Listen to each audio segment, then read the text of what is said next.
97 084, et donc on aurait un équilibre de fonctionnement du banque à hauteur de 203 326 euros. Pour rappeler que l'an dernier, on avait eu à l'écran quelques difficultés pour équilibrer ce budget, puisque cause de Covid, il y avait eu peu de visites qui avaient été faites chez les particuliers, donc on est en droit d'attendre, et puis là, on est en travail, et donc qu'il y ait une reprise d'activité qui permette effectivement de pouvoir équilibrer ce budget sans avoir besoin d'aller chercher une quelconque subvention d'équilibre. Sur la section investissement, on a un résultat. Non? Oui. On a un résultat pour reporter en recette à hauteur de 86 000 euros. On a des amortissements à hauteur de 7 000 euros. Et de l'autre côté, on a, pour équilibrer, en réserve, 84 000 euros plus 6 800 d'imprévus. Donc, ce qui fait que si ce budget avait besoin, par exemple, d'acquérir un véhicule neuf, il n'y aurait pas de problématique particulière, puisqu'on a l'excédent d'investissement qui permettrait de le financer sans aucun problème. Et donc, on a un équilibre budgétaire proposé à hauteur de 91 048 euros 62. Au final, avant de passer et clore les budgets annexes, on a les récapitulatifs, des subventions d'équilibre que l'on devra voter. Donc, Luxello du Homme, on vote le même budget d'équilibre. Le cinéma, on était à 65 000 sur 2020, vous l'avez vu tout à l'heure, on passerait à 59. L'aménagement du site des Fieux, on était à 24, vous l'avez vu tout à l'heure, il y a besoin de 25. L'ASP, l'Armignac, on était à près de 30 000, on a besoin que de 6. 2020, on était à 87 000, mais vous le savez, on en a parlé tout à l'heure, l'hôtel entreprise la carrière, puisque c'était la caution pour les remboursements des emprunts. Donc, ce qui fait qu'en fait, cette année, en 2021, on a une baisse conséquente d'équilibre, des subventions d'équilibre au budget annexe, puisqu'on va passer de 225 000 euros à 110 000 euros, soit une baisse de 115 000 euros, qui n'est pas négligeable et qu'on prendra avec plaisir. Est-ce qu'il y a des questions sur ces budgets annexes?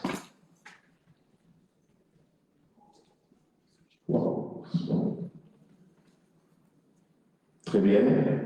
Est-ce qu'on vote les budgets annexes? Moi, je propose qu'on vote les budgets annexes. On va passer au budget principal.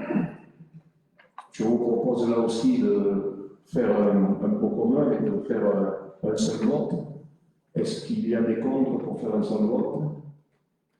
Des abstentions? Bien. Bien, écoutez, le scrutin est ouvert.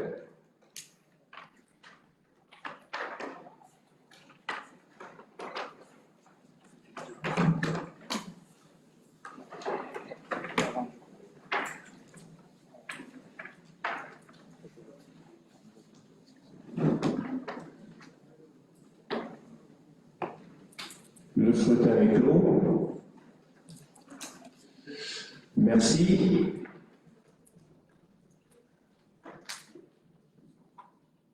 On continue? Allez. La gestion pluriannuelle des investissements, la modalité de gestion par APCP, autorisation de programme, crédit de paiement. Alors, on en a parlé déjà au nord et Europe, les APCP, ça va nous permettre d'avoir une meilleure visibilité des investissements, bien sûr, sur plusieurs années. Et c'est un outil d'encadrement de la gestion pluriannuelle de nos investissements. Alors, elle permet plus de souplesse dans la gestion, elle permet de modifier ou de réaliser les investissements en fonction de l'avancée des dossiers, je vous l'avais déjà expliqué. Et la commission de finances, bien sûr, va suivre l'évolution des programmes année par année, et un conseil, il sera proposé pour les ans de revoter les crédits de paiement de l'année à venir avec des révisions éventuelles si des projets prennent du retard, si d'autres sont en avance par rapport à d'autres.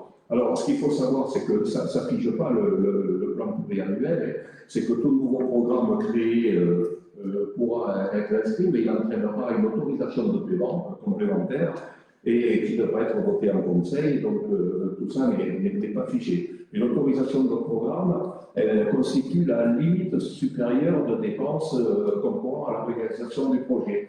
Tout à l'heure, on va demander de voter une autorisation de programme pour l'ensemble du plan pluriannuel d'investissement des 6 ans, c'est-à-dire à hauteur de 74 300 000. Et on demandera aussi, pour le budget 2021, d'ouvrir un crédit de paiement à hauteur des investissements qui sont prévus pour 2021, c'est-à-dire un petit peu plus de 16 millions d'euros, 7 millions 2, 7 millions 3 d'euros. Voilà comment ça fonctionne. Là, par contre, il faut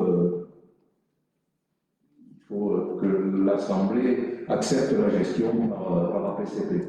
Je crois que, voilà, donc il faut ouvrir. Est-ce qu'il y a des questions par rapport à ça? Mais vous avez bien compris le principe.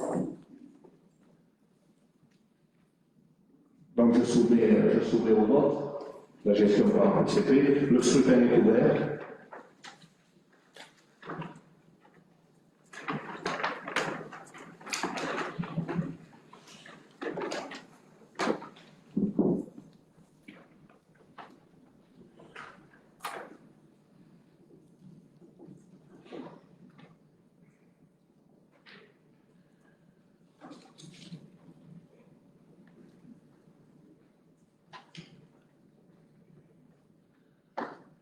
Le scrutin est clos.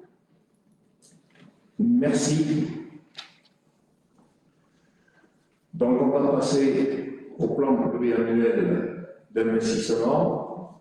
Ça y est, on vient de voter. Voilà. Donc, un petit rappel. On a 74 millions d'euros, 234 de fléchés, en 92 programmes, et c'est fléché sur 10 thématiques. On a 8 200 000 euros de report de 2020, donc ça c'est, vous vous souvenez, c'est les restes à réaliser. Dans ces restes à réaliser, on trouve la MSP de Sousserac à hauteur de 1,4 million, les restes à réaliser des fonds de concours communes à hauteur de 1,2 million, les restes à réaliser de voirie à hauteur de 350 000 euros, restes à réaliser la piscine de Souillac, 660 000 euros, le toit des Césarines, 320 000 euros, le cœur de village de bétail, etc. etc. Donc ces 8,2 millions, il faut bien les absorber, et c'est un peu, je vous l'ai déjà dit, la difficulté qu'on avait, et une des premières difficultés qu'on avait à intégrer ces 8,2 millions dans le plan d'investissement, de façon à ce que ça laisse un petit peu quand même la place à des produits nouveaux.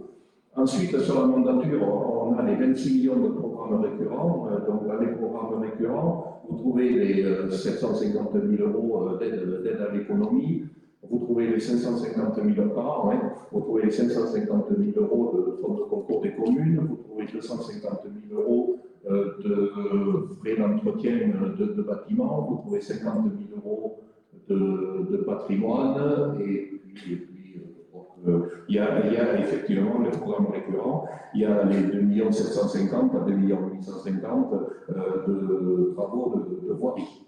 Et donc, il reste 40 millions, ce qu'il est convenu d'appeler les nouveaux projets. Donc, si on regarde quels peuvent être les objectifs pour notre communauté de communes d'un plan pluriannuel d'investissement, je crois que d'abord il faut qu'ils soient en cohérence avec la stratégie de développement de Coval-Nord.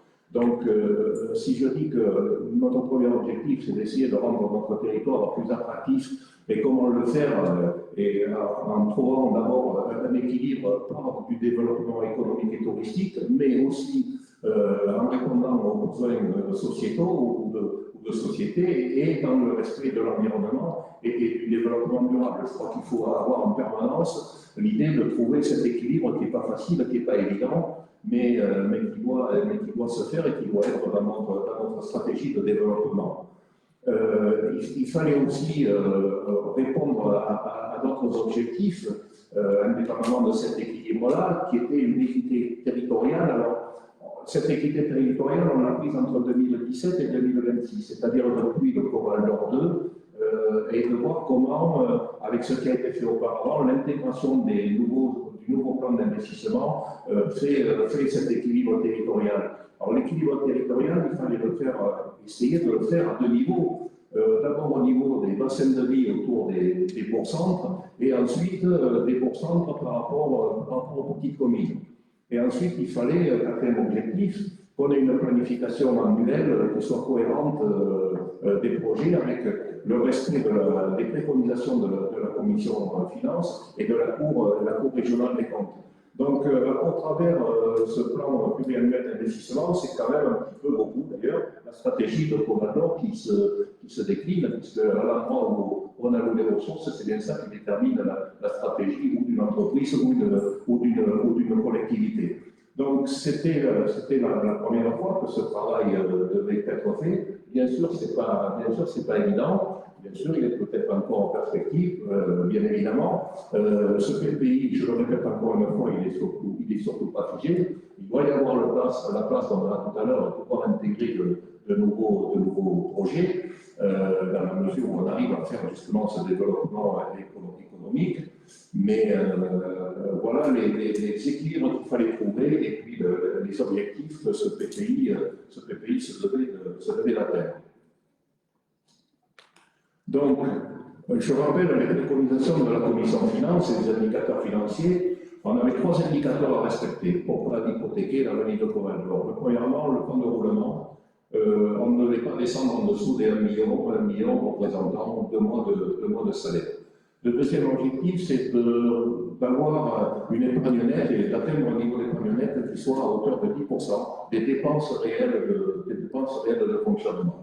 C'est-à-dire qu'on a des dépenses réelles de fonctionnement, on le verra tout à l'heure, qui tournent autour de 24 à 26, 27 millions, et donc d'avoir une épargne nette autour de 2,4 millions, 2,5 millions. Et ensuite, une dette où on s'était dit qu'on ne devait pas dépasser les 20 millions de capital restant dû en fin 2026. Voilà les 3 préconisations, aussi l'équilibre financier à trouver au travers de ce PPI. Donc, comment on a construit la perspective financière? Donc, on a mobilisé le fonds de roulement dès 2021 et 2022. Vous le voyez au travers de la courbe.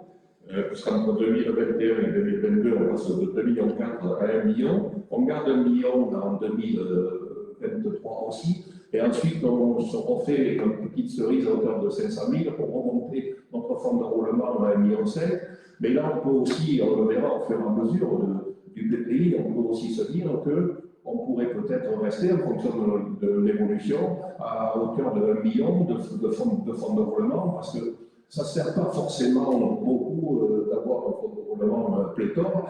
Et on voit bien que si on restait à hauteur de 1 million, on pourrait tous les ans lever 500 000 euros, et ça donnerait un potentiel de projets supplémentaires à hauteur de 1,5 million. Ah oui. Donc voilà. Ensuite, le niveau d'épargne nette à 10% des recettes réelles de fonctionnement. Et vous voyez qu'en 2017, on avait un niveau d'épargne nette qui était autour de 2,9 millions, puis 2,6 millions, 2,7 millions en 2018, a été monté à 3,2 millions, puis en 2020, on est à 2,5 millions, et vous voyez que globalement, on reste quand même à un niveau d'épargne nette qui se situe au-dessus des 2 millions pour arriver à un niveau d'épargne nette en 2026 à hauteur de 2,7 millions. Donc, on est bien à hauteur de 10% de nos recettes réelles de fonctionnement, mais peut-être un petit peu au-dessus. Sur le troisième, la dette ne pas dépasser les 1 million d'euros, mais on voit qu'on était à 16 millions, un peu plus de 16 millions, avec une capacité de remboursement à hauteur de 3 années 44. Vous avez en noir foncé l'extension de la dette actuelle, et puis à partir de 2022-2023, les emprunts contractés pour le plan d'investissement et qui remontent un petit peu donc, le capital. Et on voit qu'au final, on passe de 3,44 à 3,84, donc ce qui reste un ratio plus que correct.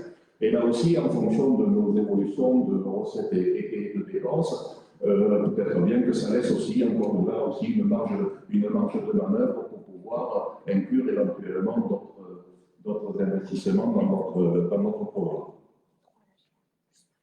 Et si on compare d'ailleurs notre encours de dette par rapport aux recettes réelles de fonctionnement, On se rend compte aussi que le ratio de départ de 2017 et celui de 2026 sont quasiment identiques. Alors, j'ai plus le chiffre en tête, mais 72%, voilà. Donc, on a réussi à bloquer ce plan d'investissement dans les préconisations données par la Commission des finances. Donc, comment ça se passe?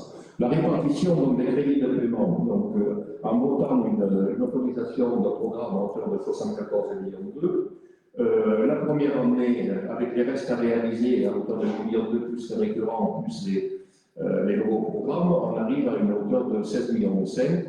Et ensuite, on se situe 14 millions, 13 millions, 12 millions, 9 millions et quelques, et 8 millions. Donc, on a essayé de trouver un équilibre année par année qui n'est pas facile à trouver parce que on peut concevoir que tout le monde avait un petit peu envie que ces projets passent en premier, mais là aussi, je crois qu'il faut raisonner communauté de communes et non forcément vice-président par vice-président ou mairie par mairie. Il faut ce plan pluriannuel d'investissement doit nous permettre de dépasser nos clochers particuliers pour raisonner communauté de communes. Et quand on raisonne de communauté de communes, on s'aperçoit qu'on arrive quand même à trouver un équilibre année par année et que l'essentiel, surtout au final, c'est que si dans cette mandature on a réussi à faire 74 millions d'investissements, si on les a tous faits, je crois qu'on aura quand même tout ensemble pas trop mal avancé. En tout cas, c'est un plan annuel d'investissement qui me paraît ambitieux, mais qui se doit d'être fait si on veut effectivement développer et rendre notre communauté de communes attractive. Sur la deuxième partie, là aussi, il fallait qu'on essaie de trouver un équilibre territorial. Alors, vous avez là les bassins de vie autour des centres, et vous voyez les pourcentages d'investissement qui auront été faits entre 2017 et 2026, donc en incluant le pays actuel. Alors, là aussi, dans cet équilibre-là, on peut voir comme aussi critère, on peut voir la quote-part de fiscalité amenée par ces bassins de vie, on peut voir aussi la population, et quand on regarde tout ça, on s'aperçoit qu'on est plutôt très cohérent dans cet équilibre-là. Vous avez Souillac, Pérac qui pèse 6 millions d'euros, Martel qui pèse 3,7 millions, Vérac 7 millions, Gramat 6,6 millions, Bretonne-Aubias 7,5 millions, Saint-Céré 5,6 millions et Soussera 3 millions. Donc on voit bien qu'en fonction de tout, il y a quand même un équilibre assez intéressant qui sont faits entre 2017 et 2026 autour des bassins de vie, des pourcents. C'est bien évidemment en budget annexe et zones d'activité, tout ça. Autre point d'équilibre, un équilibre entre les pourcents et les autres communes. Vous avez 74 millions 200 000 euros d'investissement. Ce qui est dans les pourcentres, voilà, parce que je lis mieux là que ce qui concerne les pourcentres, donc les petites villes de demain, on trouve pour 27 millions d'euros d'investissement. Pour ce qui est le total des autres communes, dont les cœurs de village, on arrive à 24 millions. Et ensuite, quand on est sur le total des politiques communes, on arrive aussi à 24 millions. Donc, vous voyez, 27, 24. Dans le premier pourcentre, bien évidemment, il y a les programmes des petites villes de demain, mais il y a aussi des investissements relativement lourds, comme les piscines, les maisons de santé, les gymnases, mais qui profitent aussi à l'ensemble quand même de la population. Dans les totales des autres communes, donc, il y a 20% de voirie sur les pourcents. Sur le total des autres communes, vous avez 80% de voiries qui sont fléchées ici. Vous avez ensuite des projets comme la crèche de Casillac, comme le golfe de Montal, comme le mur de Carélac, etc., qui sont spécifiques aux autres communes. La maison à Cornac, par exemple. Vous avez après le total des politiques communes à hauteur de 24 millions. Alors ça, c'est quelque chose qui à la fois rejaillit sur les petites communes et sur les bons centres. Alors là, on va parler de tout ce qui est urbanisme, mais le plan local d'urbanisme intercommunal incluant l'habitat, PLUIH, les opérations programmées d'amélioration de l'habitat, les programmes d'intérêt généraux sur l'urbanisme. On va parler de tout ce qui est fonds de soutien à l'économie, à l'immobilier d'entreprise, tout ce qui est travaux des divers bâtiments, tout ce qui est le diagnostic SDIE par exemple, schéma directeur d'immobilier énergétique, etc., etc. Donc tout ce qui rejaillit à la fois sur l'ensemble des communes de Comaldo, qu'elles soient petites, qu'elles soient grandes, peu importe. Donc vous voyez que là aussi, on a réussi à trouver cet équilibre qui est aussi quelque chose d'important à avoir en tête.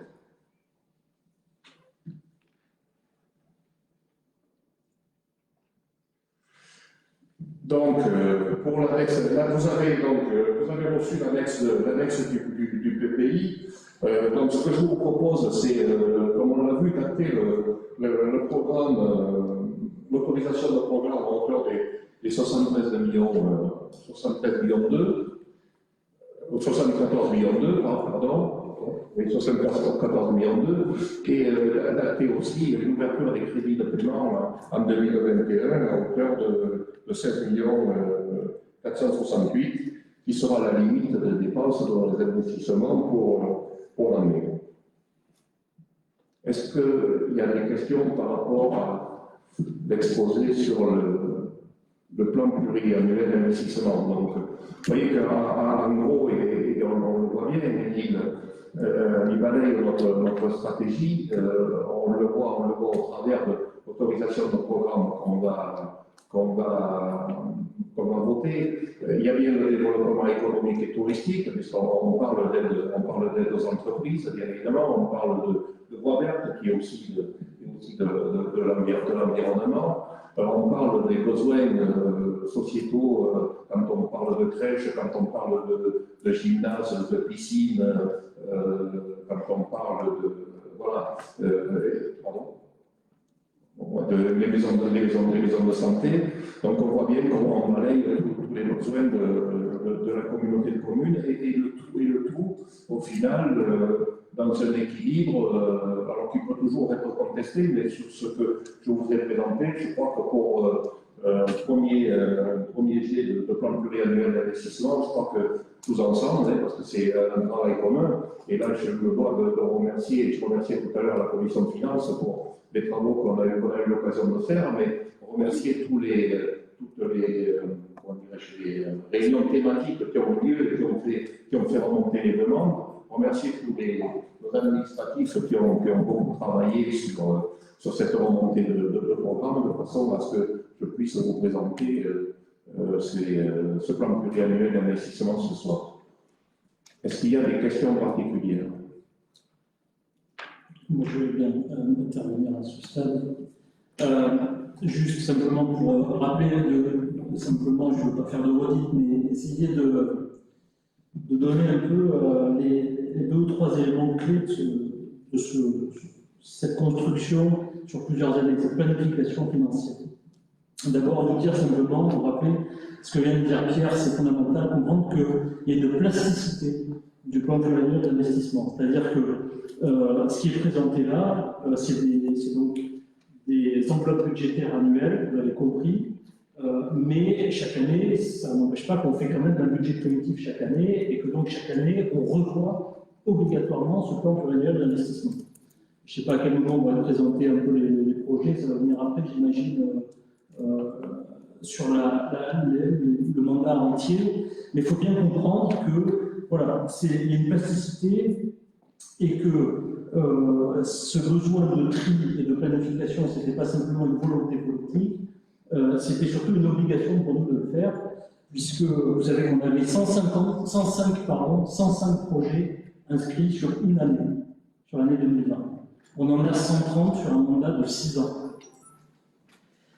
Donc, ça veut bien dire ce que ça veut dire. Ça veut dire que la planification, c'est une projection à l'instant T, donc aujourd'hui, en fonction des projets qu'on connaît ou qu'on croit connaître, qu'on a dans les tuyaux, une projection sur les 6 ans. Et cette projection, elle se veut réaliste, elle se veut réalisable, elle se veut sincère. C'est toute la différence Donc, si on veut réaliser les projets qu'on a aujourd'hui, qu'on connaît aujourd'hui, et quelques autres qu'on a imaginés rapidement dès cette année, voilà ce qu'il nous faut. C'est ça que dit le plan pluriannuel d'investissement. Voilà comment on peut répartir les dépenses sur les années qui viennent jusqu'en 2026 pour y arriver en fonction des recettes, comme l'a présenté Pierre, dont on sait pratiquement de manière assez juste ce qu'elles seront jusqu'en 2026. Donc il sera revu chaque année et je veux insister sur le fait que on pourra modifier les projets. Il y a des projets qui prendront plus de temps que prévu. Il y a des projets certainement qui tomberont à l'eau. Et il y aura aussi des projets nouveaux qui seront intégrés dans ce PPI en cours de route. Donc il faut vraiment rassurer les élus là-dessus. Et il ne faut pas partir en se disant « Allez, c'est figé, mon cœur de village ne le voit pas, ou ma maison de santé ne la voit pas ». Non, non, tout pourra se faire, mais évidemment en fonction de nos capacités budgétaires. Ça m'amène à simplement vous faire remarquer une chose qui moi me frappe, c'est que quand on voit ce qu'on va pouvoir faire, 74 millions d'euros, c'est déjà énorme, jusqu'en 2026, c'est parfait. Mais vous allez voir qu'il y a quand même un sacré embouteillage. Et les 105 projets qu'on avait déjà dans les tuyaux, il faut les faire, donc il faut les étaler, ça ne laisse plus beaucoup de place pour les autres. Donc ça veut dire que si on veut faire ces 105 projets plus d'autres, c'est-à-dire en gros les 130 projets qu'on a prévus sur le mandat, si on veut les faire et en faire quelques-uns de plus ou augmenter nos charges de personnel, et là je pense aussi aux vice-présidents, qui savent qu'on en a besoin, nos services ils ont besoin, donc augmenter nos charges de fonctionnement, à ce moment-là ça veut dire qu'il faut qu'on aille chercher des recettes supplémentaires, qui aujourd'hui n'apparaissent pas, mais qui vont peut-être venir en cours de route. Et pour ça, c'est très simple, on a deux solutions, la communauté de communes, c'est la CFE, installer les entreprises, tu l'as dit tout à l'heure Pierre, donc installer les entreprises, d'où l'importance de lancer le travail sur les zones d'activité, c'est ce qu'on a fait avec la RAC. On a besoin d'avoir un répertoire de nos zones, de les connaître et de les commercialiser. Installer les entreprises, éventuellement les y faire aussi, pensons-y, on a ces débats et on aura ces débats avec le plan climat et énergie territoriale. Est-ce qu'on accepte ou pas des énergies renouvelables, sous quelle forme, à quel endroit? Il faudra le faire bien, mais sans doute il faudra le faire. Et moi qui étais un peu là-dessus au départ, je me rends compte qu'un projet comme celui d'Achâtel-Lozac de ferme solaire qui rapporte 50 000 € par an à Corrector, si on en fait 3 sur le territoire bien placé, sans impact visuel, ça veut dire que c'est 150 000 € par an, c'est 750 000 € sur le mandat. Ça permet quand même de faire un projet supplémentaire intéressant et important. Donc il faut qu'on soit proactif pour aller chercher des recettes et des ressources supplémentaires. Ça créera peut-être de l'artificialisation des sols, parce que quand on installe des entreprises, il faut des ronds-points, il faut faire de la voirie, il faut aménager, il faut du bitume, il faut de l'enrober. Mais on ne se passera pas de l'augmentation de CFE ou des IFER si on veut essayer de faire quelques projets supplémentaires. Le deuxième point, donc après, en effet, c'est la question de l'équité territoriale. Parce que ça aussi, moi, ça me tracasse, et quand on débattait, quand on préparait ce PPI, c'est vrai que j'avais tendance à parfois oublier que l'esprit communautaire, il est là, il règne quand même. Parce que c'est pas forcément évident. Et je disais à Pierre, oui, il y a l'esprit communautaire, mais il faut quand même qu'on soit les garants d'un équilibre territorial. Parce qu'on n'a pas le choix, parce que sinon, on créerait des sentiments d'injustice qui sont pas acceptables. Donc il faut, à chaque fois, qu'on vérifie que nos projets rentrent bien dans un équilibre territorial. Alors en effet, c'est un équilibre entre les bassins de vie, et c'est à cette échelle-là qu'il faut réfléchir, puisque la communauté de communes, elle est faite pour partager à plusieurs des dépenses structurantes. On se regroupe pour payer des choses qu'on ne peut pas payer tout seul. Et donc quand on fait un gymnase à Souillac ou à Biarritz, ou une piscine à Souillac, c'est évidemment pas que pour Souillac, mais pour l'ensemble du bassin de vie, donc c'est normal que toutes les communes payent, mais que l'investissement se fasse à Souillac. Donc il y a cette question d'équilibre, et il ne faut pas se dire dans un PPI, je veux voir ma commune, et qu'est-ce qui revient exactement à ma commune? Ça ne marche pas comme ça, évidemment, on n'est pas un syndicat de redistribution. Donc il y a des grands types d'investissements, il y a des investissements de services qu'on va faire, comme ceux que je viens de dire, ou d'équipements qu'on va faire dans les centralités, mais il y a aussi tous les investissements qu'on va quand même faire dans les communes, qui sont les investissements sur les cœurs de village, la voirie, les fonds de concours qu'on délivre, etc.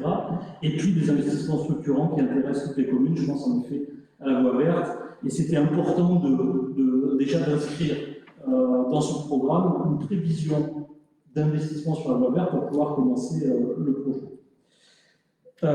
Le dernier point que je voudrais simplement soulever au moment de ce débat, qui me paraît fondamental, c'est le fait qu'on va lancer un mandat d'investissement. Je ne sais pas si tout le monde l'a bien mesuré, mais l'an dernier, jusqu'à l'an dernier, on était à 7 millions d'euros d'investissement par an. 7 millions. On fait un choix politique extrêmement fort pour essayer d'augmenter cette capacité à investir, ce niveau d'investissement. C'est pour ça que vous voyez, cette année, on est à 16 millions, les années d'après, on sera à 12-13 millions, et globalement, on est à 74 millions sur le mandat. C'est un choix fort qui nécessite des sacrifices. Ça veut dire qu'on va dégrader le fonds de roulement jusqu'à un certain seuil qui est acceptable. Ça veut dire qu'on va endetter, vous l'avez vu, surtout en fin de mandat, pour essayer de retrouver cette capacité à investir. Et ça veut dire aussi, et ça, Pierre l'a demandé tout à l'heure, mais qu'on va serrer la vis et les boulons sur les charges de fonctionnement et sur les charges de personnel. Vous verrez comment on vous présentera la projection.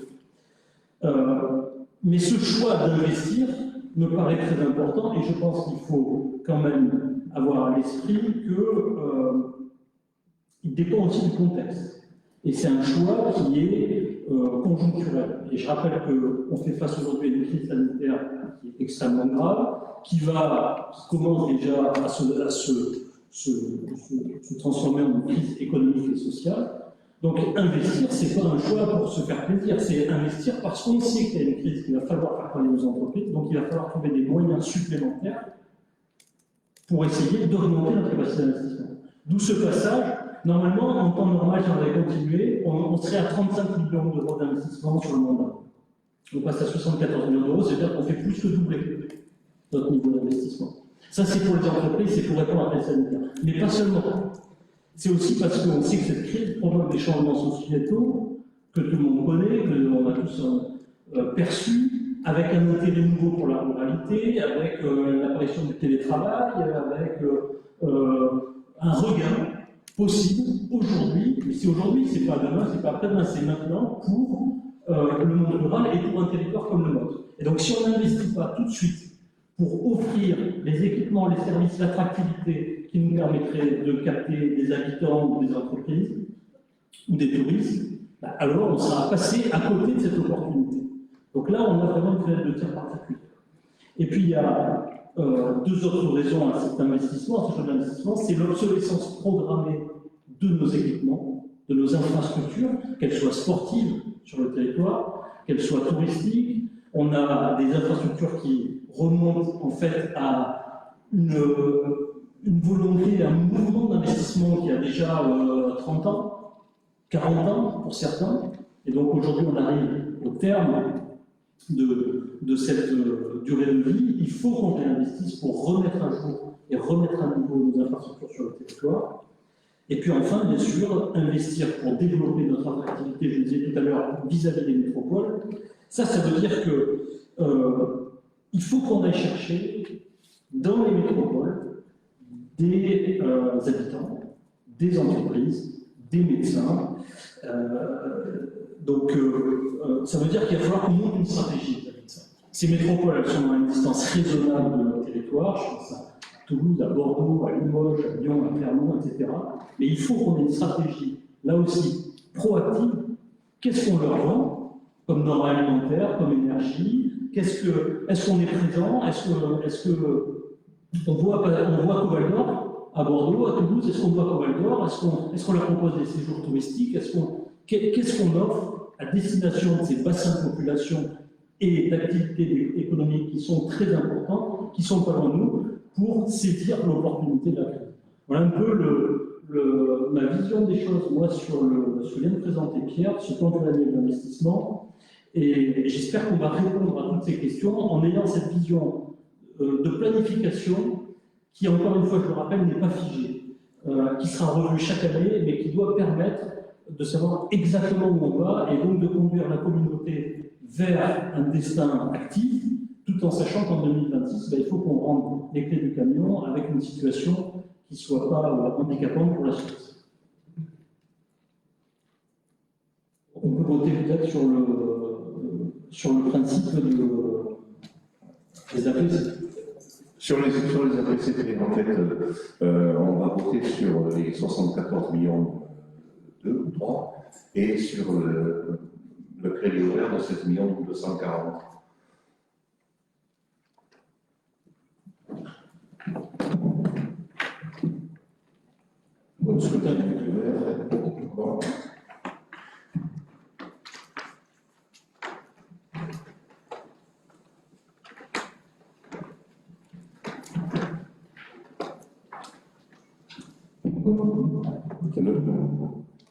Le scrutin est clos.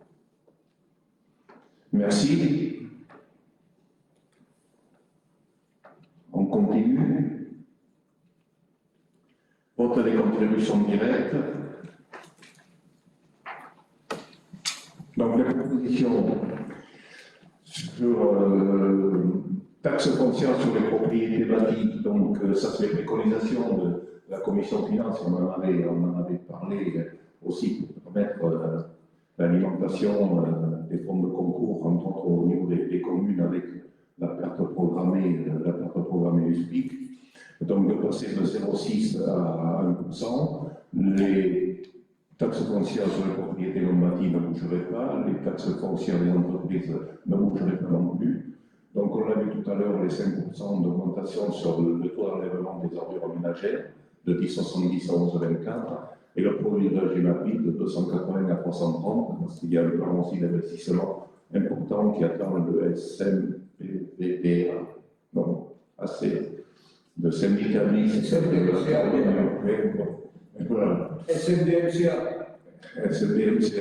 Le programme LIFE sur lequel il va y avoir 1,3 million qui vont être investis sur notre territoire. Donc 80% de financement, de l'Europe à 60%, de l'agence de l'eau 20%. Donc ces 52 000 euros vont nous permettre, dans les 6 ans à venir, de financer et tranquillement cet investissement. Donc, je soumets cette proposition au vote. Le scrutin est ouvert.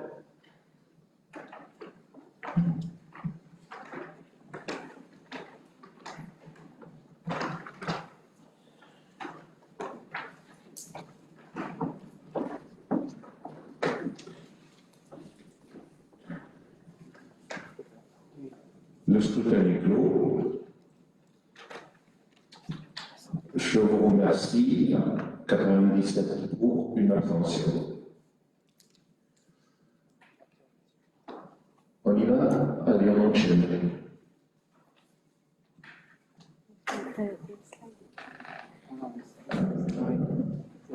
Et on a parlé des autres représentants?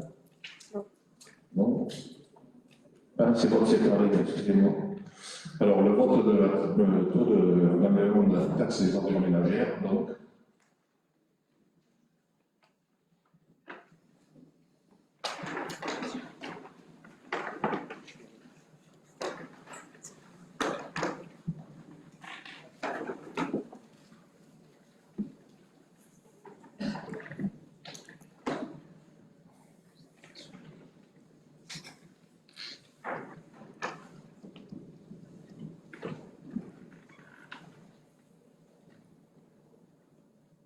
Le scrutin est clos.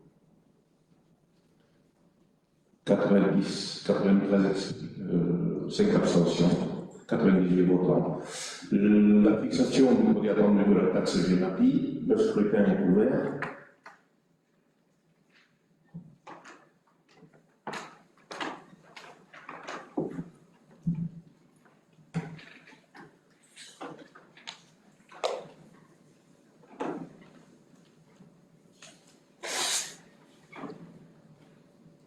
Le scrutin est clos. Je vous remercie.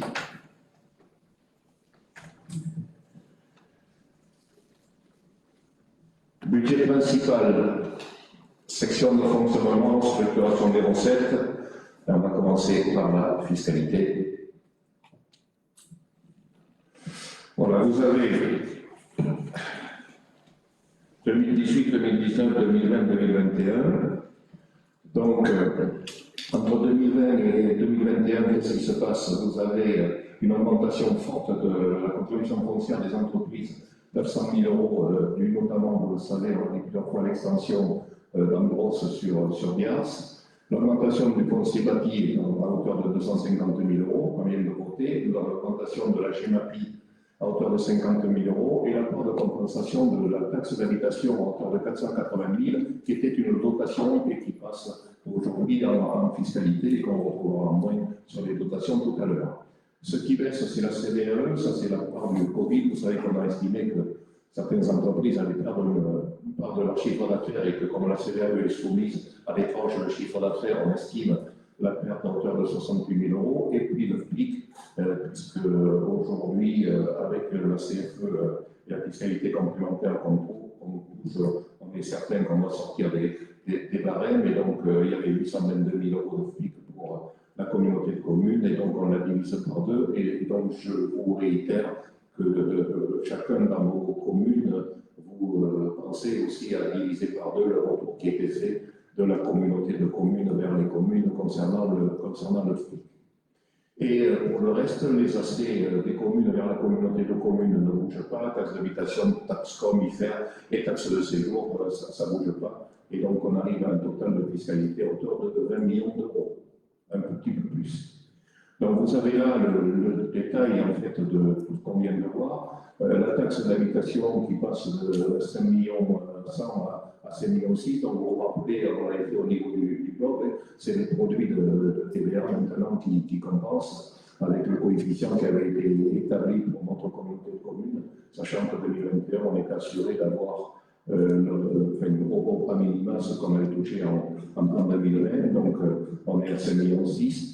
Les taxes foncières bâties, donc c'est le passage de 0,6 à 1%, qui nous passe de 360 à 612. La taxe foncière non bâtie qui ne bouge quasiment pas, le non bâti non plus. Là, c'est la CFE qui augmente de 900 000 euros avec une forte augmentation prévisionnelle de nos dominants. Les dominants, c'est les 80% des entreprises qui nous amènent quasiment notre CFE. Pardon, une en particulier, il y en a aussi plusieurs. La CVAE, donc on l'a vu tout à l'heure, la baisse en raison de la crise Covid. L'IFER ne bouge pas, le produit, la personne non plus, le produit GEMAPI, donc il passe à 280 à 330. Donc la fiscalité du budget principal qui passe de 4,7 millions à 17 millions 3. Et ensuite, on retrouve les AC des communes qui ne bougent pas. La taxe de séjour, 491 600 000, simplement parce que 600 000, c'est sur une année complète, et les 491 000 n'étaient pas, c'était pas la recette d'une année complète sur le compte administratif 2020. Et le FPIC qui passe de 822 000 à 411, on l'a vu tout à l'heure. Et les rôles supplémentaires, donc les rôles supplémentaires, c'est l'écart qu'il y a entre ce qu'on pense percevoir en début d'année et puis les réajustements qui sont faits par l'État en fin d'année. Et là, on les estime à 100 000 euros pour cette année, ce qui nous amène à une fiscalité qui passe au total de 18 millions 7, avec un peu plus de 20 millions, soit un peu plus d'1,3 million de plus par rapport au CA de 2020. Ça fait 7% de plus que le chapitre. Pas de questions par rapport à ça. Les dotations. Donc les dotations, donc à l'inverse, on voit la baisse par rapport au compte administratif 2020 et le budget 2021. C'est, je vous disais tout à l'heure, les 480 000 euros de taxes d'habitation qui sont passées à la fiscalité, mais compensées un peu par la DGF à hauteur de 2021, plus l'intégration des postes financés. Donc on verra tout à l'heure qu'il y a effectivement des postes qui sont créés pour les maisons de service, pour la santé, pour les conseillers numériques par exemple, mais ces postes-là sont, comment dirais-je, en partie pris en charge par des dotations d'État, du moins sur les premières années. Donc on intègre bien évidemment cette dotation en plus qui viendra quelque part en moins de la base salariale qu'on verra tout à l'heure. Donc ça nous amène, et le contrat d'avance de jeunesse restera équivalent en 2021 à 2020. Ce qui nous amène à une recette en termes de dotation à hauteur de 4 926 000 euros.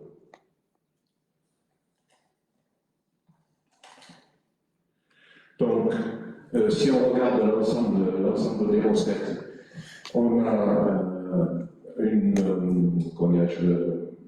compte 70 de produits et services qui est à 753 000 euros, donc ça c'est surtout les recettes, piscine ou autres, les atténuations de charges à hauteur de 40 000 euros pour le remplacement de personnel malade, la fiscalité à hauteur de 20 millions d'euros, on l'a vu, les dotations à hauteur de 4,9 millions, les loyers qui restent à peu près stables à près de 400 000 euros, les recettes exceptionnelles qu'on a mis à 30 000 euros, et les amortissements de subventions à hauteur de 375 000 euros, ce qui fait un total de 26 592 000, auquel on ajoute l'excédent reporté de 2020 à hauteur de 3 308 000, comme on l'a vu précédemment, pour avoir une recette et un départ à hauteur de 30 millions d'euros. Donc on reste sensiblement sur les mêmes bases.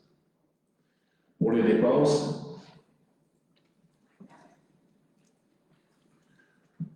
pour les charges à caractère général, donc on voit de budget à budget, on était sur du 3,7 millions l'année dernière, et on met un petit coup de frein pour faire une prévision budgétaire à hauteur de 3,4 millions, en intégrant certaines demandes complémentaires, par exemple